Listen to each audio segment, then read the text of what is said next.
നമസ്കാരം. ഇത് കൊല്ലം Sakthikulangara harbour road തൊട്ടുകിടക്കുന്ന തീരക്കടലാണ്. കഴിഞ്ഞ ദിവസം യന്ത്രത്തകരാർ മൂലം കടലിൽ നിന്നുപോയ ബോട്ടാണ്. ഈ ബോട്ട് ഫിഷറീസിൻ്റെ രക്ഷാ ബോട്ട് പോയി കടലിൽ നിന്ന് ടഗ് ചെയ്ത് തീരത്തേക്ക് കൊണ്ടുവരികയായിരുന്നു. ആ കൊണ്ടുവരുന്ന വേളയിൽ ആ ടഗ് ചെയ്തിരിക്കുന്ന വടം പൊട്ടി ഈ ബോട്ട് തീരത്തേക്ക് ഒഴുകുകയും കടലടിയേറ്റ് ഇത് പൂർണ്ണമായി നശിക്കുകയും ചെയ്തു. ഫിഷറീസ് ഡിപ്പാർട്ട്മെൻറ്റ് ഇവിടുത്തെ വിദഗ്ധരെയും അതുപോലെ തന്നെ ഈ മേഖലയിലെ അനുഭവജ്ഞാനമുള്ളവരുമായിട്ടൊക്കെ ആലോചിച്ചെങ്കിലും ഇതിനെ ഒരു തരത്തിലും രക്ഷപ്പെടുത്തി ഈ കരയിലേക്ക് കൊണ്ടുവരാൻ കഴിഞ്ഞില്ല.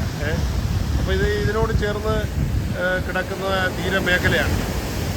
അപ്പോൾ ഇത് അഴിമുഖമാണ് ആ കാണുന്നത്.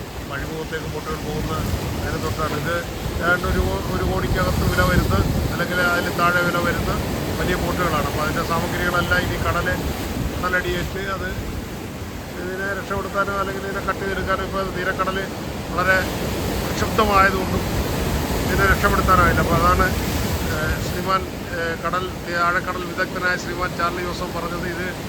ഇത്തരം ബോട്ടുകൾ കടലപകടത്തിൽപ്പെട്ടാൽ അതിലെ തൊഴിലാളികളെ രക്ഷപ്പെടുത്തുക എന്നുള്ളതാണ് പ്രഥമ പരിഗണന നൽകേണ്ടത്. അല്ലാതെ ബോട്ട് ടഗ് ചെയ്തുകൊണ്ട് വരണമെങ്കിൽ അതിനുള്ള സംവിധാനങ്ങൾ, അതിനുള്ള ശേഷിയുള്ള ബോട്ടുകളും അതിന് പരിചയമുള്ള പണിക്കാരുമൊക്കെ ഉണ്ടെങ്കിൽ മാത്രമേ അതിനെ കരയിലേക്ക്, ഇപ്പോൾ അതിശക്തമായ തിരമാലകൾ അടിക്കുന്ന ഒരു സമയമാണ്. അപ്പോൾ ആ സമയത്ത് ഈ ബോട്ടിനെ കെട്ടിക്കൊണ്ട് വരണമെങ്കിൽ അതൊരു വലിയ പ്രവൃത്തിയാണ്. ടഗ് പോലെയുള്ള അല്ലെങ്കിൽ വലിയ സ്ഥാപനങ്ങൾ, വലിയ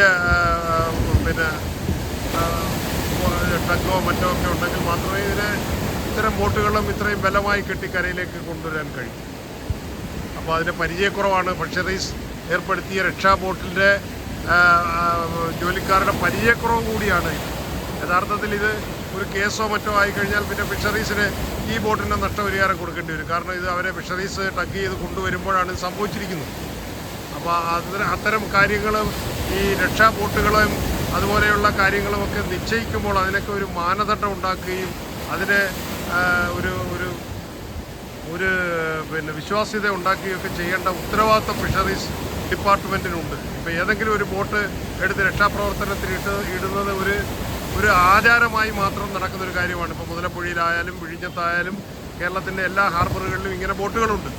അപ്പോൾ അത് അവർക്കൊരു വാടക കൊടുത്തിട്ട് ഈ വാടകയുടെ പൈസ ചിലവാക്കിയാൽ തന്നെ നമുക്ക് നല്ല രക്ഷാ ബോട്ടുകൾ ഇവിടുത്തെ മത്സ്യമേഖലയിൽ ബന്ധപ്പെട്ട് അനുഭവ പരിജ്ഞാനമുള്ളവരുടെയുമായി ആശയവിനിമയം നടത്തിയാൽ നല്ല ബോട്ടുകൾ നിർമ്മിക്കാനും അത് രക്ഷാപ്രവർത്തനത്തിന് ഉപയോഗിക്കാനും കഴിയുമെന്നാണ് ചൂണ്ടിക്കാണിക്കുന്നത്. അപ്പോൾ ഇതൊരു അനുഭവമാണ്.